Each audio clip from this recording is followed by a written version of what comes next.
Newcastle make proposal of €35 million for Andrey Santos, Vasco.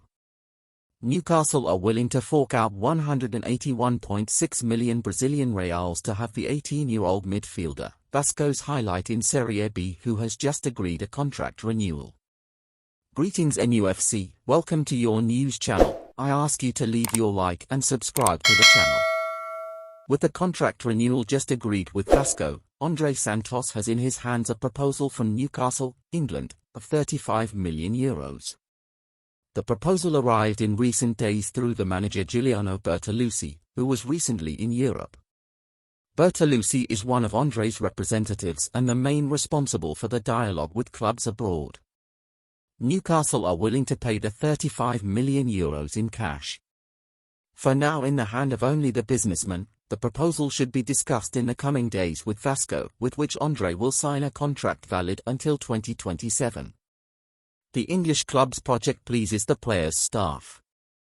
Andrey also has the desire to play in a big league in Europe, and the Premier League naturally emerges among the favourites.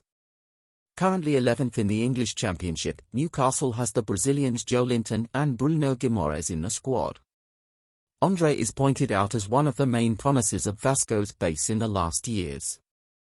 Launched as a professional this year, he is the highlight of the team in Serie B, a starter in the midfield and author of 5 goals.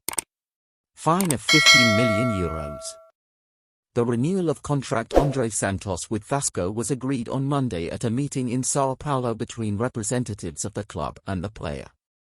Although the agreement has already been announced by Vasco, the new contract has not yet been signed. This should happen between Thursday and Friday. The termination fine for clubs abroad will now be €50 million. The contract has triggers that increase the salary as Andrey accumulates calls for the Brazilian national team and Vasco's professional games, for example. After playing Brusque away from home on Saturday, Vasco's squad had Sunday and Monday off. Andrey flew to São Paulo on Giuliano Bertolucci's private jet with his parents, Jordania and Andrey, and businessmen Fovio Menezes and Flavio Chaves. On behalf of Vasco, Luis Melo and Paulo Brax, respectively CEO and sports director of the club's SAF, attended the meeting. The first meeting was in a restaurant with the family. Then, at Bertolucci's office, were at the meeting only businessmen and managers. Brax and Melo reported all the time to executives from 777 partners during the conversation. In the end, the termination fine for clubs abroad, the main reason for the stagnation of the talks before, ended up being stipulated at a value close to what the club wanted. Representatives of the player, however, believe that the entry of 777 in the negotiations gave more security and confidence to the process.